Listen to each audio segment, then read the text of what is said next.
성경에는 많은 역설적인 사건과 또 반전의 사건이 성경에 참 많이 나옵니다.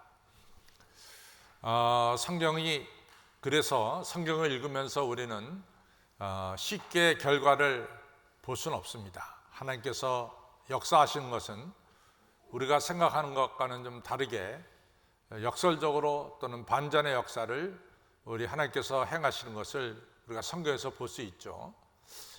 그 중에 이제 대표적인 것이 우리가 사무엘상 17장에 나오는 다윗과 골리앗의 싸움이 아닐까 이리 생각합니다. 누가 보더라도 골리앗이 이기는 거죠. 다윗과 골리앗은 객관적으로 비교해 볼 때 절대로 다윗이 골리앗을 이길 수 있는 그런 조건은 없었습니다.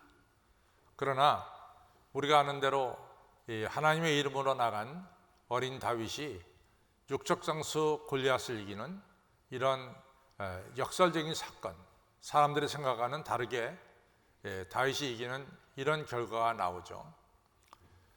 또 저는 이제 성경을 좀 읽으면서 성경 말씀을 이해하기 시작했을 때 제가 성경 말씀을 보고 충격을 받은 것 중에 하나가 열왕기하 6장에 나오는 내용입니다. 열왕기하 6장의 내용은 뭐냐면은 사마리아 성이 북이스라엘 수도인 사마리아 성이 지금의 시리아, 옛날에는 성경에는 아람 군대라고 그랬죠. 아람 군대에게 포위돼 가지고 성 안에 식량이 공급이 안 되는 거예요. 근데 그 사무엘하 6장을 이 열왕기하 6장을 읽어 보면은 뭐가 나오냐면은 성 안에 음식이 없으니까 그 엄마들이 어제는 너희 아이를 잡아먹고 오늘은 내 아이를 잡아먹고 뭐 이러면서 자기가 낳은 아기를 잡아먹는 이런 끔찍하고도 엄청난 이야기가 열왕기하 6장에 나옵니다. 저는 사실은 그 전에 성경을 의미 없이 무작정 읽을 때는 그 성경의 의미를 모르고 읽었지만은 제가 성경을 읽으면서 그 의미를 알기 시작할 때는 저는 열왕기하 6장을 읽을 때 충격받았습니다. 어떻게 어머니가 자기가 낳은 자식을 삶아 먹을 수 있을까? 그거는 정말 저로서는 참 받아들이기 어려운 그런 성경의 이야기였습니다. 그러나 실제로 그러한 사건이 일어났죠. 그러니까 사마리아 성내에 있는 사람들이 오죽하면은 자기 아기를 삶아 먹겠어요. 그러니까 이제 사마리아 성은 무너지는 게 당연합니다. 그런데 우리가 알다시피 무너지기 바로 전날 밤에 문둥병자 4명이 양식을 구하려고 아람 진영으로 걸어갈 때 아람 군대 귀에는 애굽의 엄청난 군대가 북이스라엘 도우려고 원정군이 지금 밀고 들어오는 그 발소리로 들렸죠.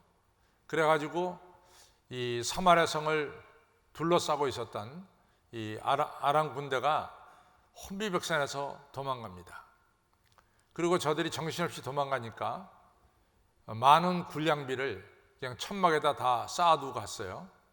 그래서 굶어 죽어가던 사마리아 사람들이 이 엄청난 군량미를 차지하는 이런 기적 같은 사건, 또 역설적인 사건이 열왕기하 6장에 나오죠.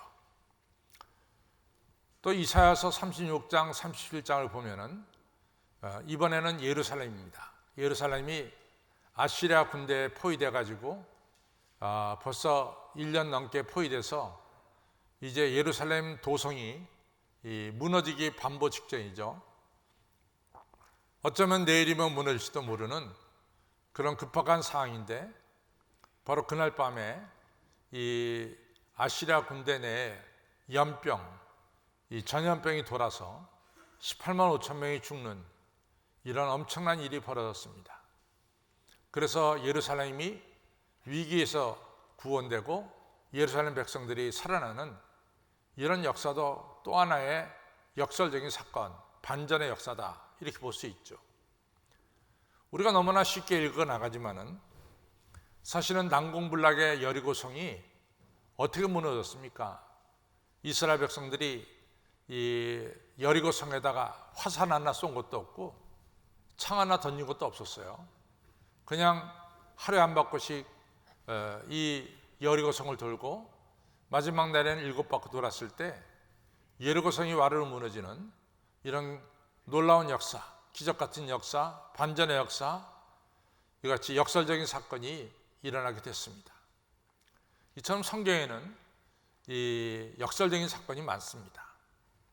또 우리 삶 속에도 사실은 이런 반전의 역사, 우리 인간 삶에도 사실은 역설적인 사건들이 많이 있습니다. 여러분들 그 일본의 마쓰시다 전기 하면은 굉장히 유명한 전기 회사죠. 마쓰시다. 요즘에는 우리나라 삼성이나 LG가 너무 잘 나가서 이 마쓰시다 전기가 조금 우리 귀에 익숙하지 않지만은 저 같은 세대 사람들은 이 마쓰시다 전기를 굉장히 잘 알고 있습니다. 저희가 이제 미국에서 살 때는 지금은 미국의 큰 매장에 가면은 LG와 삼성의 TV가 다 많이 있지만은 저희가 미국에서 살 때는 미국의 큰 매장에는 사실은 마쓰시다에서 만든 이 내셔널이라든가 또한 파나소닉에서 만든 이 전자제품이 미국의 이같이 대형 매장에는 가득 찼습니다. 바로 내셔널 전기제품 또는 이 파나소닉 전기제품을 만든 회사가 마쓰시다죠. 근데 마쓰시다를 만든 사람이 마쓰시다 고노스케입니다. 이 사람은 우리나라 이 삼성의 창업주인 이병철 씨나 또 현대의 창업주인 정몽수 씨가 이같이 정주영 회장 같이 이 일본 사람들에게는 아주 굉장히 경제적으로 볼 때 굉장히 존경하는 인물이 마쓰시다 고노스케입니다. 근데 이분이 참 중요한 얘기를 했어요. 첫째, 이분은 매우 가난하게 태어났습니다. 정말 가난하게 태어났고, 두 번째, 이분의 학력을 보면 이분의 학력은 초등학교밖에 못 나왔습니다. 그 다음에 이분은 일평생 생생 골골하며 살았어요. 몸이 매우 허약했죠. 근데 이분이 항상 하는 얘기가 나는 가난하게 태어나고 나는 못 배웠고 그리고 나는 몸이 허약한 것이 하나님이 내게 주신 은혜다, 이렇게 얘기를 했어요. 하나님이 내게 주신 은혜다. 우리가 보면 이 사회에서 그래도 경쟁에서 승리하려면은 또 집안도 좀 좋아야 되고 뭐 금수저 같은 거 물고 나오면 더 좋죠.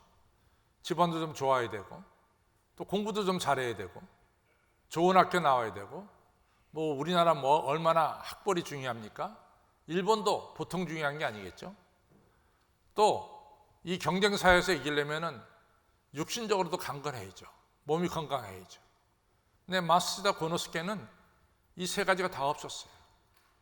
가난한 집안의 아들로 초등학교밖에 못 나온 학력, 그리고 몸은 약한 골골한 몸으로 이분이 이같이 태어났는데 자기는 이 세 가지가 하나님 주신 축복이다, 이렇게 얘기를 해요. 그 이유를 보면은 자기는 가난했기 때문에 어려서부터 장사를 하지 않으면 못 살았다는 겁니다. 자기가 어려서부터 장사를 했대요. 그래서 이 어떻게 하면 돈을 벌고 어떻게 돈이 흘러가는가, 이걸 어려서부터 자기는 몸으로 체득했다는 거죠. 또 이분이 이 초등학교밖에 못 나왔거든요. 공부를 못했어요. 그러니까 이분은 항상 머릿속에는 난 항상 배워야 된다, 배워야 된다, 배워야 된다, 이랬다는 거죠. 그래서 이분이 굉장히 열심히 공부했답니다. 항상 책을 놓지 않고 공부했다는 거죠. 그리고 이분이 이제 이 박사들이 쓴 책하고는 다르게 이 마쓰시다가 간다라고 하는 책을 썼어요. 말한다, 이런 책이죠. 근데 이 책은 정말로 실생활 속에서 우리가 어떻게 이 경제를 경영해야 되고 뭐 이런 회사를 경영해야 되고 이런 일들, 제가 실전 통해서 겪은 이야기들을 갖다가 쓴 책이죠. 근데 그 책이 최고의 베스트셀러입니다. 일본에서 520만 부가 발간되자마자 팔렸어요. 그러니까 박사들이 쓴 책하고는 상대가 안 되게 초등학교밖에 못 나온 사람이 쓴 책이 엄청나게 팔렸습니다. 이분이 몸이 굉장히 약하다 그랬죠. 그래서 항상 자기는 자기 몸이 약함을 알고 먹는 것, 또 행동, 습관 이걸 굉장히 조절을 했대요. 이분이 96세까지 사셨어요. 정말 장수했죠. 정말 이분은 다 우리가 생각하는 세 가지가 다 없었어요. 가난한 집안, 못 배운 것, 몸이 약한 것. 그렇지만도 이분은 이 정말 우리가 말하는 반전의 역사, 새 역사를 쓴 사람이 바로 마쓰다 고노스케라는 분입니다. 오늘이 이제 2000년 전 오늘 종료주일인데, 이 종료주일 날 예수님께서 나귀를 타고 예루살렘 성에 입성하셨단 말이죠. 근데 우리는 이 이야기에 너무 익숙해져 있어요. 그렇지만 우리가 이 이야기를 조금만 파고 들어가면은 여기에 참 역설적인 게 많이 있습니다. 예를 들어서 어느 장수가 전쟁에서 승리를 거두면은 장수가 백마를 타고 도성에 입성하는 거죠. 그런데 예수님은 만왕의 왕이세요. 근데 만왕의 왕이신데 나귀를 타고 예루살렘 성에 입성합니다. 영 격이 안 맞아요. 아니, 장수도 전쟁에서 승리를 해가지고 입성할 때는 백마를 타는데 어찌 만왕의 왕인 예수님께서 이처럼 작은 나귀를 타느냐. 렘브란트란 분이 그림을 참, 성경에 나온 그림을 참 많이 그렸어요. 근데 렘브란트가 나귀를 타고 예루살렘 성에 입성하신 그림을 보면은 뭐 이렇게 쉽게 볼 수 있지만 렘브란트가 강조한 게 있어요. 그게 뭐냐면 나귀를 타신 예수님의 발, 이렇게 발이 탁 내려졌을 거 아니에요? 그 발이 땅에 끌리는 거예요. 그럼 그건 뭘 의미하냐면은 나귀가 얼마나 작았느냐, 이걸 갖다 상징하는 거죠. 나귀가 너무 작으니까 나귀를 타신 예수님의 발이 땅에 닿는 거죠. 이처럼 나귀 새끼를 타고 정말로 왜 만왕의 왕이 나귀 새끼를 타? 백마를 타야지. 좀 역설적인 거죠.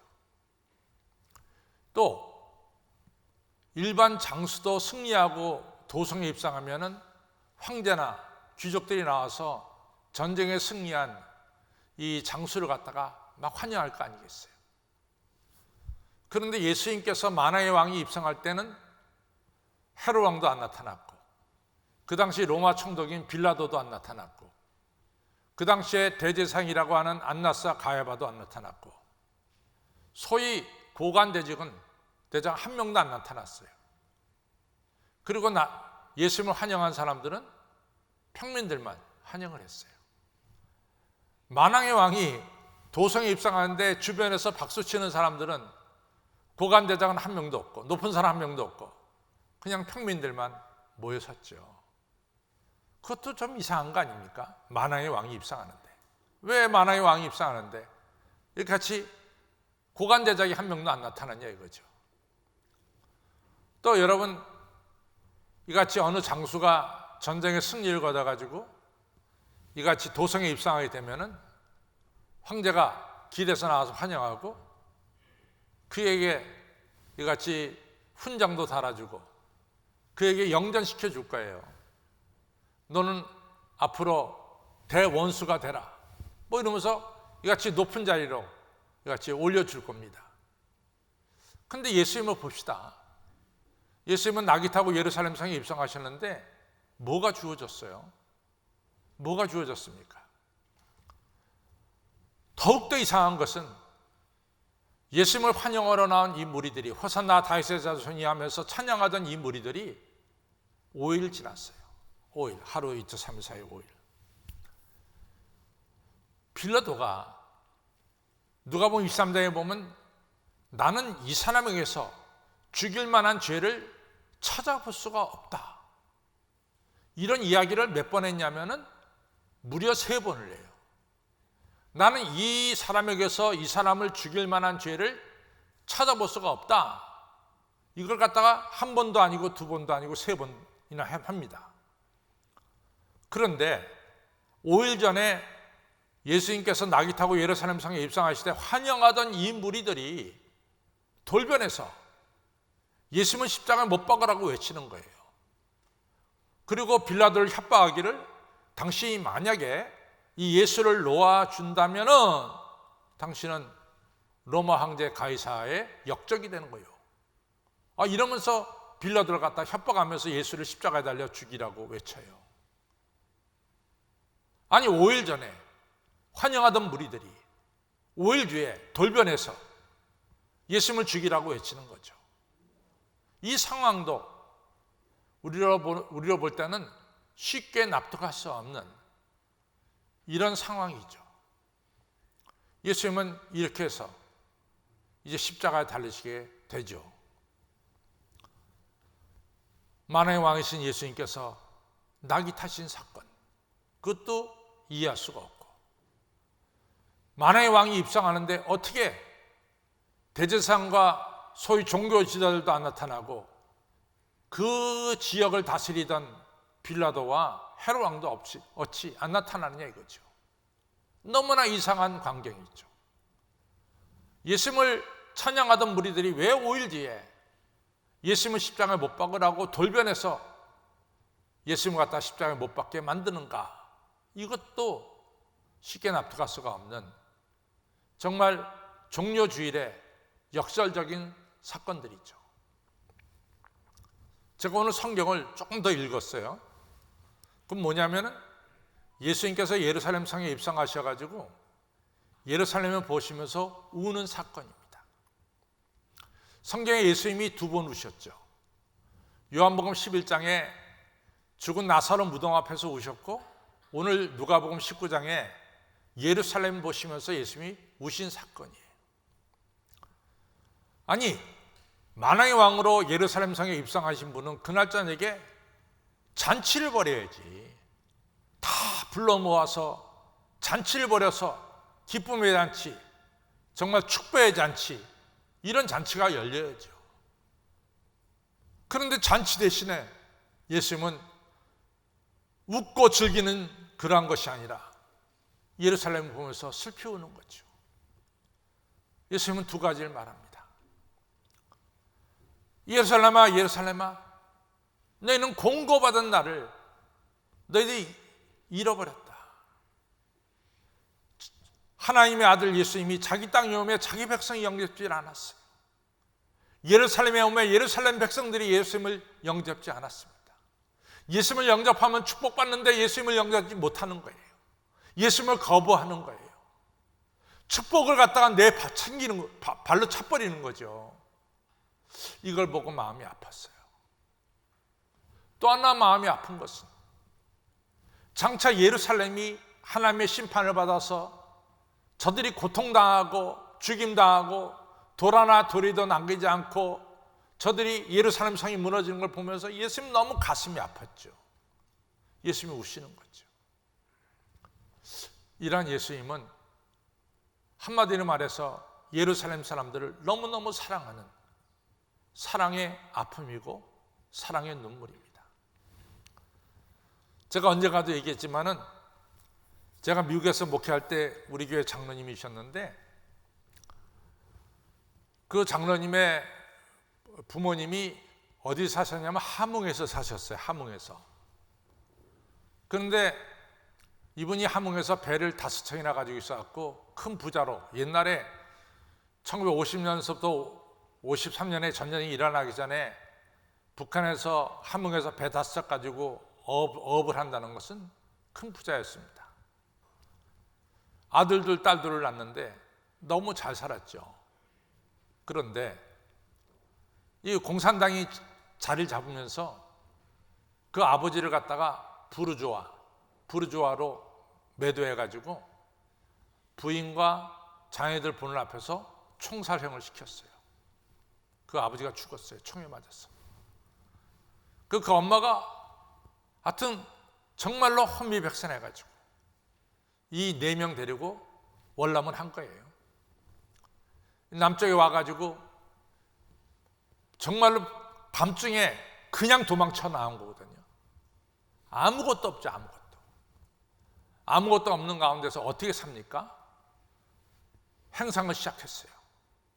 시장 바닥에서 이같이 뭐 고구마 몇 개, 감자 몇 개, 또 미군들이 갖다 주는 초콜릿 몇 개, 이거 갖다가 팔면서 이같이 이 엄마가 평생, 이 엄마는 손에 물 묻혀본 적이 없어요. 부잣집 딸로 나서 부잣집 부인으로 들어갔기 때문에 고생해 본 적이 없어요. 근데 어떡합니까? 이제는 아들들 딸들 위해서 고생해야지. 그러니까 이 아들들은 공부시켜야 되고 이 딸들은까지 공부를 못 시키니까 아들도 하나 학교 가면 하나 쉬고 이러면서 공부시켰어요. 딸들은 그냥 시장통에 데려나와서 같이 엄마와 두 딸이 함께 장사하면서 이 오빠하고 남동생을 갖다가 교육시켰단 말이죠. 근데 이 큰오빠, 큰아들이 이런 고백을 하는 거예요. 목사님, 제가 중학교 때 친구들이 자꾸만 놀러 가자 그래서 그날 제가 엄마한테 책 살 돈을 받았는데 친구들이 하도 놀러 가자 같이 놀러 갔다가 그 책 살 돈을 같이 다 써버리고 말았습니다. 그날 저녁에 집에 왔을 때 어머니가 저한테 물었죠. 너 책 샀냐? 근데 제가 어머니한테 거짓말 할 수가 없었어요. 자초지종을 얘기했습니다. 어머니가 얼마나 이같이 큰아들한테 배반당한 느낌을 받았는지 정말 너 하나 믿고 내가 이 남한 땅에서 내가 별 고생 당하면서 너를 고생시키고 네 누이들도 이같이 너를 위해서 고생하는데 네가 그 책값을 가지고 책 사지 않고 친구들하고 놀았어? 이 엄마가 이해를 못하는 거예요. 여러분들 옛날 분들은 아시다시피 연탄집게 있잖아요. 연탄집게 있죠. 연탄집게를 가져다가 이 큰아들 종아리를 때리는데 정말 엄마가 자기 죽일 듯이 때리더래. 죽일 듯이 그냥 때리더래. 그리고 이제 그날 저녁에 끝났어요. 자기도 너무 어머니한테 배반당한 느낌이 들어서 엄마가 그래 내가 잘못했다고 이렇게 난 아들 갖다 죽일 듯이 때리는 게 어디냐. 이거서 이불 뒤집어 쓰고 슬피 우는데 한밤중이 됐는데 글쎄 자기 종아리에 뭔가 이게 차가운 느낌이 들더래요. 이 보니까 엄마가 눈물을 쏟아가면서 그 아들의 종아리에다가 약을 발라주는 그 엄마를 봤다는 거지. 어머니는 정말로 저를 사랑하셨습니다. 제가 어머니한테 맞은 매도 어머니의 사랑에 매였습니다. 그 장로님이 50이 넘었는데 울면서 나한테 얘기를 하시더라고요. 예수님이 똑같아요. 예루살렘 보면서 우시는 거야. 앞으로 고통당할 예루살렘 보면서 우시는 거죠. 종료주일에 예수님은 눈물을 흘리셨습니다. 사랑의 눈물을 흘리셨죠. 만화의 왕으로 입성하신 분이 기쁨의 잔치, 이런 잔치가 아니라 눈물을 흘리시는 우리 예수님을 또한 볼 수가 있습니다. 이 코린토라고 하는 분이 십자가에 달리신 예수님을 참 많은 화가들이 그렸어요. 많은 화가들이. 근데 저는 코린토가 그린 그림이 굉장히 사실적이라고 생각합니다. 여러분들 2000년 전에 십자가에 달리신 사람들이 옷을 걸쳤을까요? 안 걸쳤을까요? 정직하게 한번 봅시다.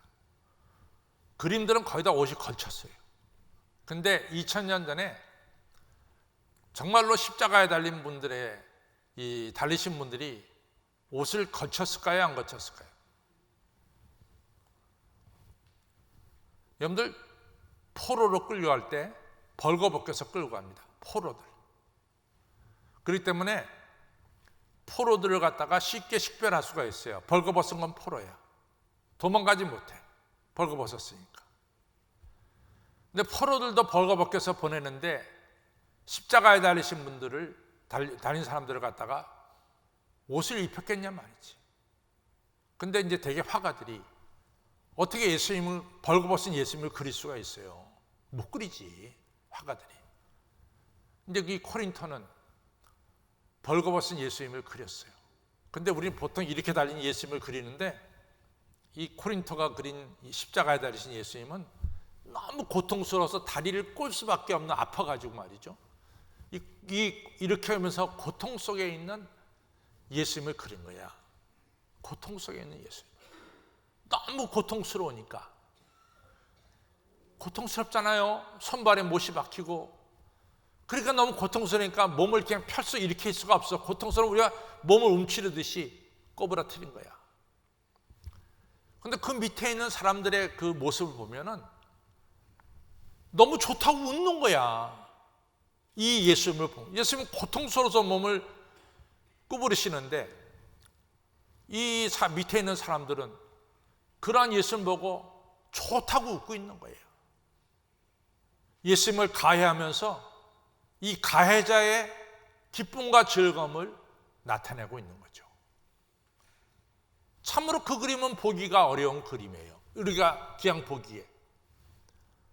첫째는 예수님의 벌거벗은 모습도 보기가 어렵고, 그것도 차마 두 눈 뜨고, 그건 일생에 한 번 보면은 그 다음부터는 안 보는 그림이에요. 왜? 너무 리얼하게 그림을 그려서, 사실적으로 그림을 그려서 더 이상 두 번을 보기를 꺼릴 수밖에 없는 그림이 그런 그림이죠. 예수님을 조롱하면서 기뻐하는, 그런데 예수님을 가해하면서 즐거워하는 그들에게 예수님 뭐라 하냐? 예수님 하나님께 기도하길, 하나님 저들의 죄를 용서하여 주소서. 피해자가 가해자를 용서하는 사건이 바로 십자가에서 일어났어요. 피해자가 가해자를 용서하는 사건이 바로 십자가에서 일어났습니다. 그런데요, 가해자가 자기 잘못을 깨닫고 피해자한테 용서를 빌어야지. 그게 원칙 아닙니까? 가해자가 자기 잘못을 깨닫고 죄 없는 피해자에게 내가 잘못했습니다, 용서를 구해야죠. 그런데 십자가는 그 반대가 일어나서 가해자가 아직도 킥대고 좋아서 웃고 조롱하고 하는 그런 시간에 피해를 당하고 있는 예수님이 아버지여 저들의 죄를 용서해달라고 용서를 빌고 있어요. 이게 우리가 쉽게 이해할 수 없는 이런 역설적인 사건이고, 우리가 쉽게 이해할 수 없는 이런 상황이죠. 그런데요, 역사는 이렇게 우리가 이해될 수 없는 사건을 통해서 새 역사가 전개되는 것을 볼 수 있죠. 넬슨 만델라가 27년 동안 감옥에 갇혔어요. 27년 만에 남아프리카 정권이 백인 정권에서 흑인 정권으로 넘어가면서 넬슨 만델라가 남아프리카의 대통령으로 취임합니다. 넬슨 만델라가 제일 먼저 한 일이 뭐냐? 그는 그를 가해한 가해자들인 백인들을 용서하기 시작했죠.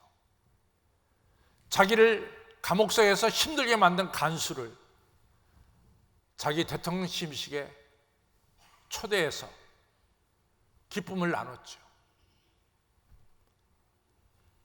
거기에 바로 이 남아프리카 공화국의 전쟁이 아닌 평화가 남아프리카 공화국에 싹트기 시작했죠. 제가 이제 관계했던 세계 개혁계 연맹 WCRC의 데스몬드 투투 주교가 와서 연설한 적이 있습니다. 이 데스몬드 투투 주교가 이런 얘기를 했어요. 용서가 없는 미래가 없다. 아주 영어는 간단해요. No future without forgiveness. 너무 간단한 얘기예요. No future, 미래가 없다. Without forgiveness, 용서가 없이는 미래가 없다. 데스몬드 투투주교가 이런 얘기를 곁들여서 합니다. 여러분들, 가해자가 죄를 깨닫고 당연히 피해자에게 용서를 구해야죠. 가해자가 죄를 깨닫고 당연히 피해자에게 용서를 구해야죠. 가해자가 죄를 깨달을 때까지 기다리면서 피해자가 용서해야죠. 그런데 예수님은 가해자가 예수님을 갖다가 킥킥대면서 조롱할 때 예수님은 용서하셨습니다. 우리가 아직 하나님과 원수되었을 때 하나님께서는 자기 아들 독생자 예수를 십자가에 못 박게 하고 그리고 우리를 사랑하시고 용서하셨다라고 로마서 5장 8절은 말씀하고 있습니다. 참 종료주일과 그 이어서 5일 동안 이루어진 일은 우리가 생각하기에는 참 어려운 사건들이 일어났어요. 만왕의 왕이신 예수님이 왜 나귀 새끼를 타고 입성하십니까?